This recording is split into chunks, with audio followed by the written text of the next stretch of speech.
Okay, so the tariffs have now been put in place. I need to go and look that up. Like, has it been passed in Congress, or is this just an executive order and that the next person will just erase it? Nevertheless, tariffs are put in place, and then supposedly now we got retaliation tariffs and all this baloney trash. First of all, retaliation, that's what I was talking about. Retaliation, is that right? So now they're butthurt because now we're standing up for ourselves to take back our power that we deserved, rightfully so, in the first place. That's because what ended up happening was, amongst printing money out, right, and screwing our children's future for the next 100-year plan, amongst printing paper out alone, work that we also earned in producing, going to work, providing a service, A, B, C, and D. In the 90s, a lot of our jobs were sent overseas for cheaper labor, right?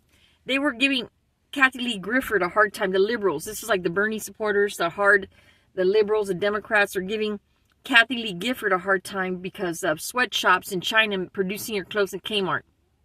Okay, here we are, then, immediately double speaking at the time that was happening. The politicians were also then sending our jobs overseas for cheaper labor, right? This is so stupid. This is how the Democrats, this is how the globalists work. And I say globalists because rhinos are not any better, okay? So this is the hypocrisy of the corruption. So amongst printing money and then having open borders and illegals, they sent our jobs overseas.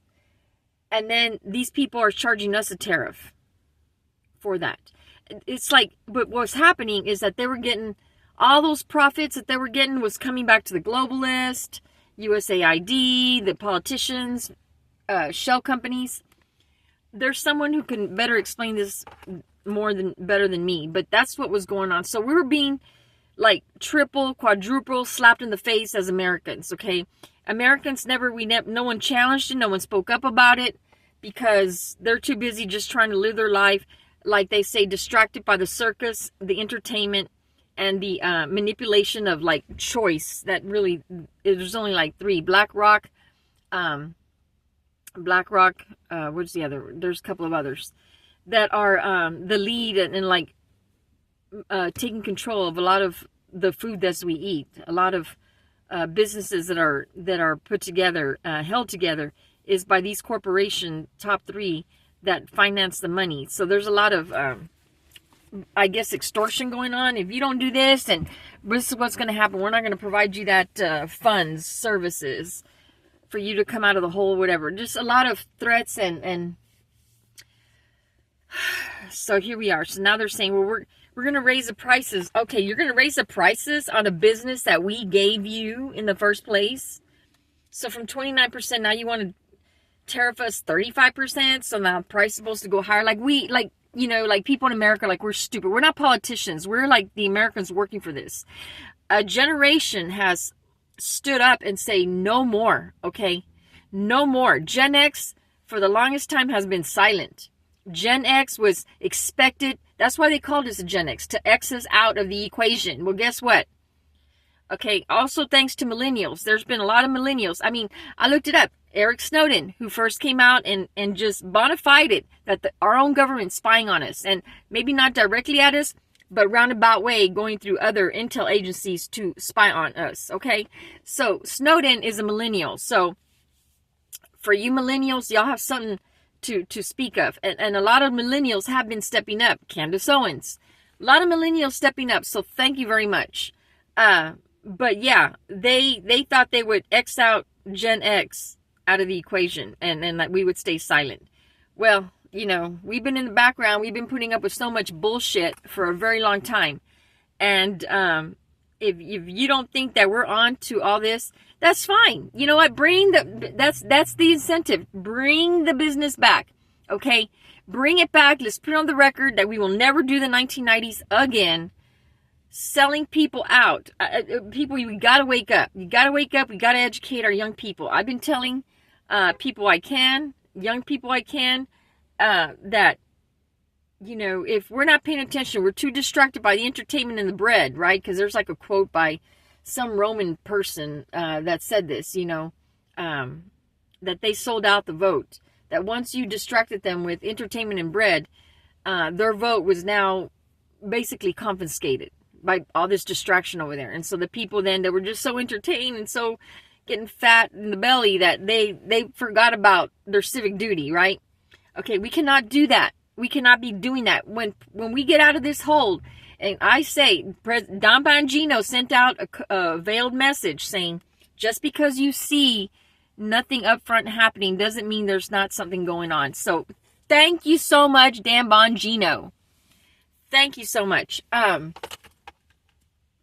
very excited. That's the only way that we got to send a message to these politicians. You think you're going to be getting away with corrupting and abusing your power.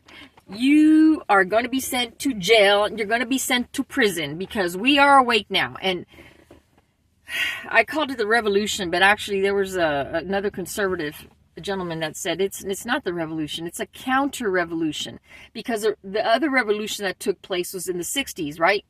Whenever what was implemented in the 40s with intels from Germany, so on and so forth. In the 50s, people started getting distracted. In the 60s, they went into overdrive, where people were by then really distracted, and then the hippies took over, and the LSD and the drugs and all this liberal bullshit.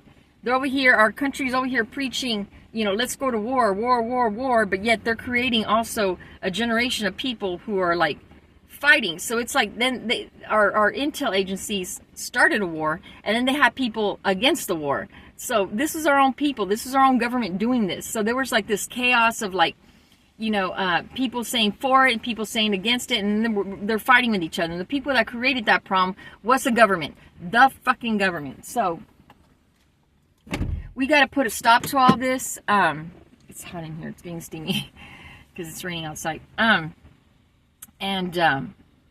Yeah, that's what's going on. And so that's fine. I said what I said, and I meant it at the time. I feel like it needed to be said, but we got the message. Hold on to your horses. Hold on tight, okay? Because the way things have been going, we just never know. Like, we still got rhinos.